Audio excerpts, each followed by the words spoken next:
Монгол улс мөнгө угаах гэмт хэргийн талаарх ойлголт тодорхойлтыг 1986 оноос эрүүгийн хуульд тусгаж өгсөн байдаг. Одоо хүчин төгөлдөр мөрдөгдөж байгаа эрүүгийн хуулийн 18-ын 6 дугаар зүйлд мөнгө угаах гэмт хэргийг хуульчилсан байдаг. Мөнгө угаах гэмт хэрэг нь нэгдүгээрт гэмт хэргийн улмаас олсон хөрөнгө мөнгө, орлого гэдгийг мэдсээр байж түүнийг авсан, эзэмшсэн, ашигласан. Хоёрт түүний хууль бус их усүрийг нуун далтлах, гэмт хэрэг үйлдэхэд оролцсон альва этгээдэд хуулийн хариуцлагаас зайлсхийхэд туслах зорилгоор өөрчилсөн, шилжүүлсэн. Гуравдугаарт түүний бодит шинж чанар, их усүр, байршил, захиран зарцуулах арга, эзэмшигч, эд хөрөнгийн эрхийг нуун даллсан байдаг. Прокурорын байгууллага 2021 онд 329, 2022 онд 336, 2023 онд 308 мөнгө угаах хэрэгт хяналт тавьж ажилласан. Харин 2024 оны 3 дугаар улирлын байдлаар 262 хэрэгт хяналт тавьж, 50 хүнд холбогдох 41 хэрэгт яллах төгөлтүүлдэн шүүхэд шилжүүлсэн байна. Сүүлийн үед иргэд өөрсдийн санамсар болгоомжгүй байдлаас болж мөнгө угаах гэмт хэргийн хохирогч, холбогдож болох тохиолдлууд ч гарч байна. За сүүлийн жилүүдэд иргэд олон нийтийн зүгээс энэ мөнгө угаах гэмт хэрэгт бол санаатай болон санамсаргүй байдлаар холбогдох тохиолдлууд бас цөөнгөө гарч байна. За үүний нэг жишээ кейс гэх юм бол иргэдийн дансыг хууль бусаар ашиглаж байгаа нөхцөл тогтоож байна. За өөрөөр хэлэх юм бол гэмт итгээд бусдаас өмчлөх эрхийн эсрэг гэмт хэрэг үйлдэж өөрөөр хэлбэл зайллах, хулгайлагч гэдэг юм уу, дээрэмч гэдэг юм уу, ийм төрлийн гэмт хэрэг үйлдээд үүнийхээ олсон ашиг хонжоо орлогоо бусдын дансаар шилжүүлээ авах замаар энэ гэмт хэргийг үйлдэж байгаа. Өөрөөр хэлэх юм бол залилагч өөрийнхөө дансаар хизээч бусдын хуульсны мөнгө хөрөнгийг авдаггүй. За хоёрдугаар гэх юм бол сүүлийн жилүүдэд цахим орчинд ихээр ажиглагдах болсон цахим орчинд мөрөөдөд тоглоомын асуудал байна. За мөрөөдөд тоглоом зохион байгуулах гэмт хэрэг бол өөрөө эрүүгийн хуульд тусгагдсан. Энэ мөрөөдөд тоглоомыг зохион байгуулж байгаа субъект нь хизээч өөрийнхөө болон хамаарал бүхий этгээдийн дансаар мөнгийг төвлөрүүлдэггүй.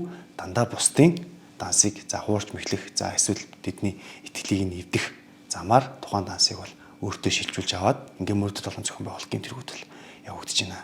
Дан ганц энэ мөнгө угаах төрлийн гэмт хэргийг дансаар үйлдэгддэг юм байна гэж ойлгохоос илүүтэйгээр сүүлийн жилүүдэд бас крипто валютыг шилжүүлэхтэй холбоотой нөхцөлөд гарч ирж байна. Өөрөөр хэлэх юм бол эдийн засгийн эсрэг гэмт хэрэгүүдийг үйлдээд олсон хууль бус хөрөнгө орлогоо бусдын банкны дансаар бус крипто валютын хитвчээрээ хоорондоо дамжуулж энэ мөнгө угаах гэмт хэргийг бас үйлдэх нөгөө хууль бус хөрөнгийн их усүрийг нуун даллах зэрэг эдгээр үйлдэлүүд бас гарч байна.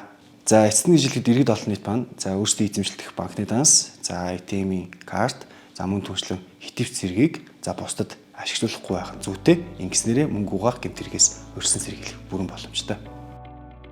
Монгол Улсын засгийн газрын 2022 оны 265 дугаар тогтоолоор батлагдсан мөнгө угаах, терроризмыг санхүүжүүлэхтэй тэмцэх хөтөлбөр, Улсын хурлын 2023 оны 59 дугаар тогтоолоор батлагдсан авилгатай тэмцэх үндэсний хөтөлбөрийг хэрэгжүүлэх хүрээнд Улсын ерхий прокурорын тушаалаар авилга, мөнгө угаах гэмт хэргийг хянаж шийдвэрлэх албыг байгуулсан.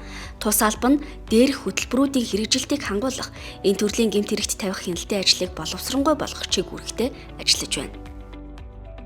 Аль байгуулагдсанаас хойших цаг хугацаанд мөнгө угаах терроризмыг санхүүжүүлэхтэй тэмцэх үндэсний хөтөлбөр, хөтөлбөрийг хэрэгжүүлэх арга хэмжээний төлөвлөгөө, түүнд үндслэн гаргасан прокурорын байгууллагаас 2023 онд гаргасан уг хөтөлбөрийг хэрэгжүүлэх арга хэмжээний төлөвлөгөөнд тусгагдсны дагуу мөнгө угаах болон үндэсний эрсдлийн үнэлгээгээр тодорхойлогдсон өндөр эрсдэлтэй суур гэмтрийг мөрдөн шалгах, яллах, хөрөнгө хураах, зэрэгцээ мөрдөн шалгах ажиллагаа явуулах аргачлалыг Улсын ерхий прокурорын тушаалаар байгуулагдсан ажлын хэсгээс боловсруулан гаргасан тус аргачлалыг танилцуулах сургалтыг Харьяа нэгж прокурорын газрын прокурорууд болон мөрдөн шалгах эрх бүхий байгууллагын мөрдөгч нарт бол зохион байгууллаад байна. Мөн түүнчлэн авилга мөнгө угаах гэмт хэргийг шийдвэрлэх прокурор мөрдөгчийн технологийн ур чадварыг нэмэгдүүлэх хэрэгцээ шаардлага болон сүүлийн жилүүдэд Монгол улсад нэлээдгүй үйлдэгдэн гарч байгаа крипто валют болон виртуал хөрөнгөд суурилсан гэмт хэргийг мөрдөн шалгах шийдвэрлэх чиглэлээр 3 хоногийн сургалтыг мөн зохион байгууллаа. За цаашид улсын ерөнхий прокурорын газрын хэрэг хүртэх мөрдөн байцаах ажиллагаанд хяналт тавихлцсан авилга мөнгө хуваах гэмтрийг хэн шийдвэрлэх албан үндсэн зорилго чигүүргийн хүрээнд хууль тогтоомжийн хэрэглээ олон улсын практикийг судалж гэмтрийн шинж онцлог хохирол хор уршигыг зөв тодорхойлох, за хууль тогтоомжийг нэг мөр хэрэгжүүлэх, прокуроруудын мэдлэг ур чадварыг нэмэгдүүлэх чиглэлээр ажлаа төлөвлөн ажиллаж байна. Мөнгө угаах гэмт хэрэг нь нийгэм эдийн засгийн нөхцөл байдалд сүргээр нөлөөлдөг, татварын орлогыг бууруулах, эдийн засгийн бодлогыг сулруулж, тухайн улс орныг олон улсын түвшинд үнэлэх үнэлэмж буурах эрсдлийг бий болгодог. Тиймээс дэлхийн олон улс мөнгө угаах гэмт хэрэгтэй тэмцэх чиглэлд онцгойлон анхаарал хандуулж, мөнгө угаах терроризмыг санхүүжүүлэх, үе олноор хөнөөх зэвсэг дэлгэрүүлэхийг санхүүжүүлэхтэй тэмцэх олон улсын стандарт тогтоогч байгууллага болох ФАТФ-аас гаргасан техник хэрэгжилтийн 40 зөвлөмжийг хангаж ажиллах замаар эрсдлээс урьдчилан сэргийлж байна. Монгол улс энэхүү 40 зөвлөмжийг хангаж чадсан юм а.